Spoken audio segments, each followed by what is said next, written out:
Méditons avec le pasteur Ertis. Méditons avec le pasteur Ertis. Dimanche le 22 septembre 2019, psaume 88, 1 à 18. Tous ces psaumes-là. Nous aurons deux questions. Est-ce que ce passage m'apprend quelque chose sur Dieu le Père, Dieu le Fils, Dieu le Saint-Esprit? La seconde question, quelle vérité Dieu me révèle-t-il? Ce psaume est la complainte d'un individu complètement englouti dans la tristesse et le désespoir. Il se termine sans réponse ou une lueur d'espoir. C'est la lamentation dans le malheur. Nous allons prier. Seigneur Dieu Tout-Puissant, toi qui es le Dieu qui écoute la prière, toi qui es notre Père, nous venons à toi t'abandonner ces moments. Nous voulons que tu nous enseignes. Au-delà de ce que nous pouvons écouter ou dire, nous voulons que ton esprit lui-même nous enseigne pour bien saisir l'essence de ce texte. Merci par Jésus-Christ. Amen. Shalom bien-aimés. Bon dimanche. Que Dieu vous bénisse partout où vous êtes. Nous allons méditer sur le psaume 88 et la Bible nous signale que c'est un cantique d'Héman l'Ezraïte. Dans d'autres Bibles, on dit Ezrachite. Ezraïte, Ezrachite. Nous voulons d'abord comprendre qui est cet individu. Héman est identifié dans 1 Roi 4, 31 comme un homme qui avait un don de sagesse. Et dans 1 Chronique 15, 16 à 19, comme l'un des musiciens talentueux, un musicien talentueux du groupe des Lévites, qui avait travaillé dans l'adoration au temps de David. Donc, si vous consultez les deux références que nous avons données, vous pourrez certainement retrouver ce monsieur qui était un lévite. Et c'est lui qui nous donne ce psaume. Je crois que c'est le seul qui lui soit attribué. De quoi est-il question ici?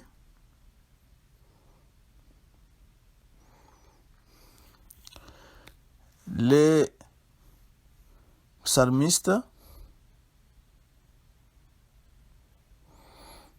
le psaume ici, on a dit que c'est un chant. Et on a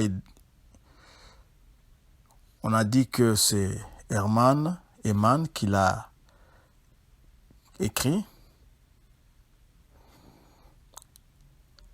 Nous avons dit qu'il s'est terminé sans espoir.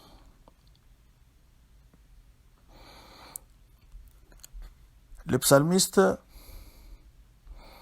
est en train de faire l'inventaire de ses troubles à partir du premier verset, voire jusqu'au 9e, et il les attribue à Dieu. Il pense que si lui il est dans les troubles, cela ne peut provenir que de Dieu. Et ce même Dieu-là est son ultime solution, dont la solution ne peut se trouver qu'en lui. Il demande que Dieu puisse l'aider et le sauver. Nous savons aussi que Job et ses amis avaient pensé que les troubles qui avaient affecté Job étaient le fruit de Dieu.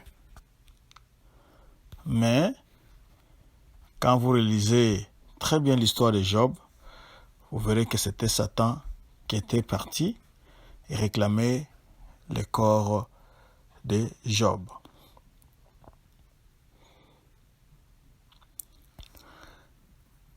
À partir du verset 9 jusqu'au verset 12, le psalmiste insiste encore sur sa plainte. Et ici, il pose une série de questions qui sont en même temps des requêtes, des demandes pour que Yahweh puisse l'aider. On peut voir ça au verset 10 et 12. Et le psalmiste insiste sur la réputation de Yahweh, en lui disant que ceux qui sont morts ne peuvent pas te louer. Et les anciens rabbins d'Israël savaient que quand quelqu'un est mort, il n'a plus d'obligation religieuse envers Dieu. Donc tous les devoirs religieux qu'il avait, une fois qu'il se couche dans la tombe, ces obligations-là cessaient. Alors, le psalmiste ici espère que Dieu va faire des miracles et Dieu devrait l'aider. Dans la souffrance, les psalmistes ne cherchent pas à aller plus loin, mais ils pensent que quand il est franc avec Dieu, peut-être que Dieu peut faire quelque chose, parce que il a demandé à Dieu que sa prière puisse monter vers lui. Ça, c'est la première chose. Et la seconde, qu'il demande au verset 2 là-bas, que Dieu puisse prêter l'oreille. Alors, du verset 13 au verset 18, le psalmiste reprend avec sa plainte et il accuse Yahweh de l'affliger, de le faire souffrir par négligence. C'est-à-dire que Dieu ne s'occupe pas de lui, au verset 14. Au verset 13, il reprend ses accusations et au verset 14, il affirme que Dieu le néglige. Il se voit lui-même, à partir de 15 jusqu'à 17, il se voit lui-même sans secours et il est entouré devant Dieu. Et le psalmiste va conclure avec une note où il se sent très seul, au verset 18.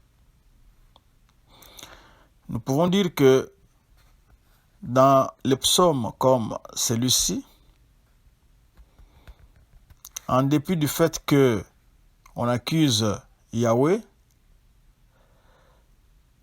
c'est un psaume qui exprime la foi en Dieu, parce que si vous ne croyez pas en Dieu, comment allez-vous vous adresser à lui, vous décharger sur lui de tous vos problèmes?